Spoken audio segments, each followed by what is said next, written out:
नमस्कार, न्यूज 21 देख रहे हैं आप और मैं हूं आपके साथ अखिल। जयपुर की सिविल लाइंस में 81 वर्षीय हरबीर कौर और उनकी बेटी पूनम सिंह का दर्द किसी कथा से कम नहीं है। जहां श्रवण कुमार ने अपने बूढ़े माँ बाप को कंधों पर बैठाकर तीर्थ यात्रा करवाई और श्री राम ने पिता के वचन निभाने के लिए राजसी वैभव छोड़ वनवास स्वीकार किया, वहीं आज की इस कड़वी हकीकत में एक बेटे ने अपनी माँ और बहन पर जायदाद की खातिर क्रूर अत्याचार किए हैं।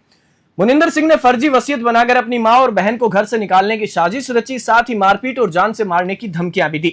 बीमार मां और बेटी बार बार पुलिस के पास न्याय के लिए गई, लेकिन पुलिस ने जांच में लापरवाही बरती।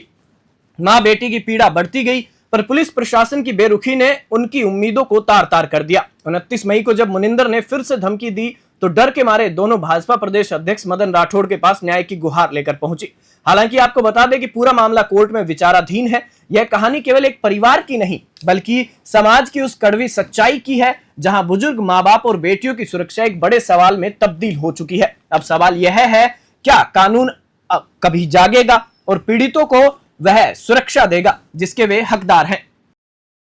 सर, मामला ये है कि भाई ने 2 झूठी वसीयतें बना रखी हैं, जिसका हमने एफआईआर दर्ज करवाई थी, लेकिन वो अभी पुलिस वालों ने इससे मिलीभगत करके और एफआईआर लगवा दी उसमें, जबकि हमने सारे सबूत दिए थे, लेकिन कोर्ट में उन्होंने पेश नहीं किए एफआईआर जब लगाते समय। तो हमने दोबारा से उसको प्रोटेस्ट किया है अभी कि दोबारा से उसकी जांच उच्च अधिकारियों के साथ में की जानी चाहिए, उनको काम सौंपा जाए।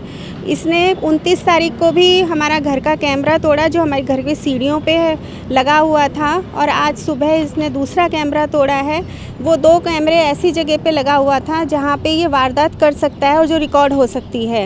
एक संगीन अपराध को इसने करने के लिए इसने वो कैमरे तोड़े, जिससे कि कुछ रिकॉर्ड ना हो पाए। हमने पुलिस में शिकायत की इसकी, तो उन्होंने पहले तो कंप्लेन दर्ज की, लेकिन जब हमने जोर डाला तो उन्होंने फिर एफआईआर दर्ज करी। एफआईआर में कोई ऐसी धारा नहीं थी, सिर्फ खाना पूर्ति के लिए एफआईआर की गई। ना उसको गिरफ्तार किया गया और ना ही उससे पूछताछ की गई। उसे बुलाकर एसएचओ ने अपने केबिन में बुलाया और वहाँ पे उसके साथ बातचीत करके उसको छोड़ दिया कि इसे ये बीमार है, हम इसे जाने दे रहे हैं। सब बीमार हैं तो इसका मतलब ये नहीं है कि माँ को मारेगा या हमें मारेगा या जान से मार देगा हमें। आज भी उसने जान से मारने की धमकी दी है। कोर्ट में मामला विचाराधीन है।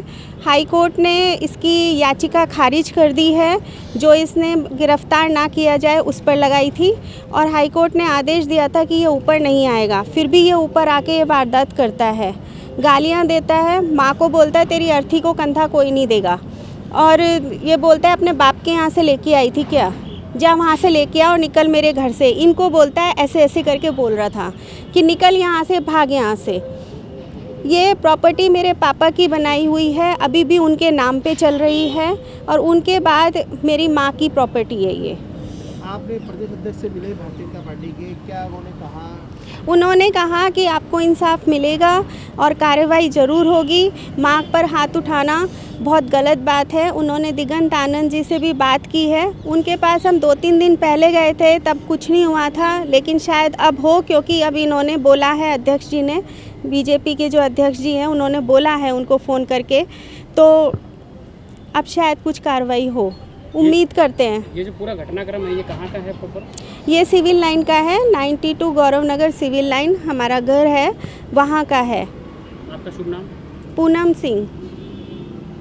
ये मेरी माँ है हरबीर कौर, और इन परसों से इनकी तबीयत इतनी ख़राब हो गई है। 80 साल की महिला है, जिनके साथ में ये मारपीट और धक्का मुक्की और सब किया जा रहा है, गाली गलौज। पहले भी इन्होंने ऐसा करा? पहले भी किया है, कई बार कर चुके हैं। इनका अंगूठा ऐसा का ऐसे ही टूट के जुड़ गया।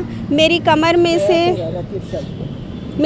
में 3 लात मारी थी इन्होंने, जिसमें से फ्लूइड निकलता है और अब बुखार आना भी शुरू हो गया है। सोडाला थाने वाले कुछ नहीं कर रहे हैं, सिर्फ ना तो हमसे ढंग से बात कर रहे हैं, बदतमीज़ी कर रहे हैं। बोले हमने जाने दिया, इलाज करा के आ जाएगा वो अपना, तब बात करेंगे, और कोई कार्रवाई नहीं करी है। 112 पे फ़ोन करके 112 पे भी फ़ोन करके बुलाया है। नीचे उनके पास जाकर बैठते हैं और चाय वाय पीते हैं, ऊपर नहीं आते हैं। कोई कार्रवाई नहीं की है, ताकि ये हम दोनों सुरक्षित रह सकें। हमारी जान माल को खतरा है। मेरा चरित्र उछालता रहता है, कोई सबूत तो मांगे इससे कि भाई आप किसी का औरत का चरित्र उछाल रहे हो तो कम से कम सबूत तो दो उसके खिलाफ। आप ऐसे ही किसी की इज्जत नहीं उछाल सकते हो। आप हमें मानसिक रूप से, शारीरिक रूप से प्रताड़ित करते जा रहे हो, तो इसका मतलब तो ये है कि पुलिस कार्रवाई नहीं करेगी।